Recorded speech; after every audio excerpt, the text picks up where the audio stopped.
What I'd like to see is for all of us, individuals, governments, corporations, to make the shift so that our actions, small or large, demonstrate our understanding that housing isn't a commodity, it's a human right.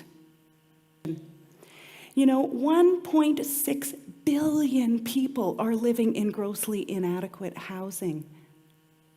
This is unsustainable. I have seen people, including in affluent countries, US, Canada, Europe, living in informal settlements, in tents, in encampments, underneath highways and bridges and along railway tracks, in the harshest of conditions, with no sanitation, no water, no toilets, no shower, no electricity. They are hanging by the thinnest thread.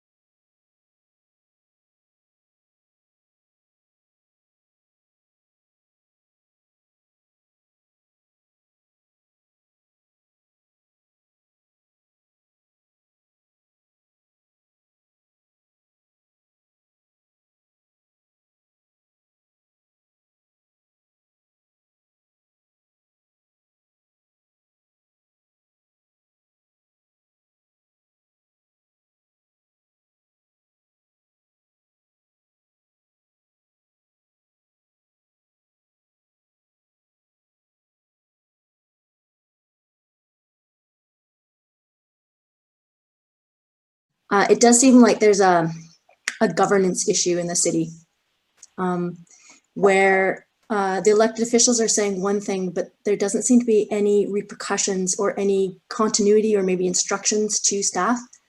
I think that's a really important role of councillors that is maybe not happening, or maybe the city manager. And if I could, I'd like to add to that. I'd just like to say that while we do need a lot of guidance from council, I think it's really important too that city staff are held to account. Right now in Central Park, we have a very, very tiny park space with a playground and a basketball court that's well used, and an outdoor gym and a tennis court. And then we have empty sports fields, and the city staff have carefully fenced off the sports fields to make sure that they're retained for sports use, and pushed people farther and farther closer to the playground. No one wants to tent close to a playground, and really the playground is the only thing that's being used in our park right now, the playground and the basketball courts. It's a low-income neighborhood where people don't have access to outdoor space. So I would really like to see council pushing back against city staff when they make decisions that might seem small. Pushing people 6 meters towards a playground might not seem like a big difference on a map, but it sure is a big difference when you're on a playground. So yeah, for everyone who's out there, I appreciate the work that council and staff are doing, but I think it's important to question decisions when they need to be questioned. I also want to echo what Sheila is saying about the disconnect between staff and council. A really good example of that is that Sarah Potts was in dialogue with Shay Perkins and the other community care tent people to bring the community care tent that was located in Megan, or otherwise known as Beacon Hill Park, to bring that tent into compliance. And dialogue was not allowed to continue on.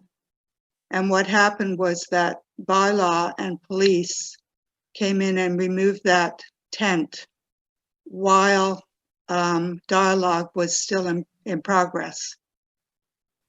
That shouldn't happen in our city. It's just a very good example of how dialogue was thwarted by power.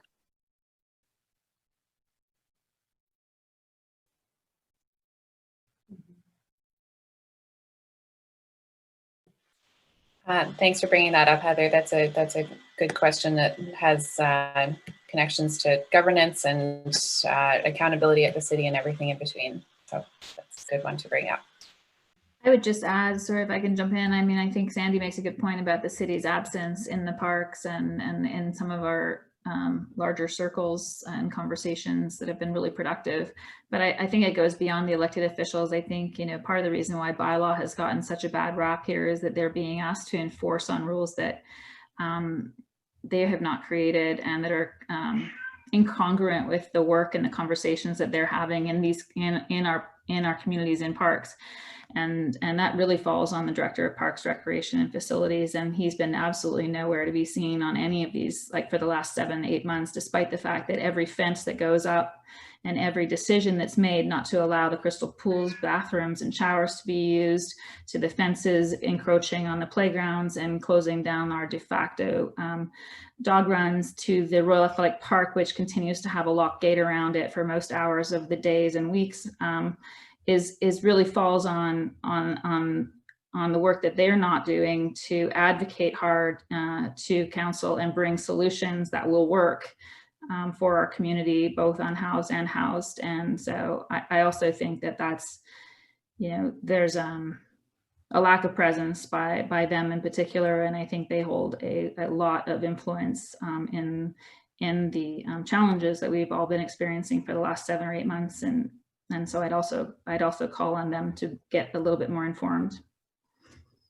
We are still in dialogue with the city, with Sarah Potts, City Council, Definitely. and Thomas. Where does this come from? Parks. We're trying to find that We are out in now. dialogue with the city about It doesn't look like it's building. come from any of the city councillors. It looks like it's come from more from the city manager. So that's some sort of subordinates going on between the councillors and the city manager. I asked the police down there, and all he'd tell me was that it was bylaw. Bylaw's doing it. And I said, well, who ordered you to do this? And he said, nobody ordered us. And I said, okay, who requested that you come here? And he said, bylaw. He's just fingered me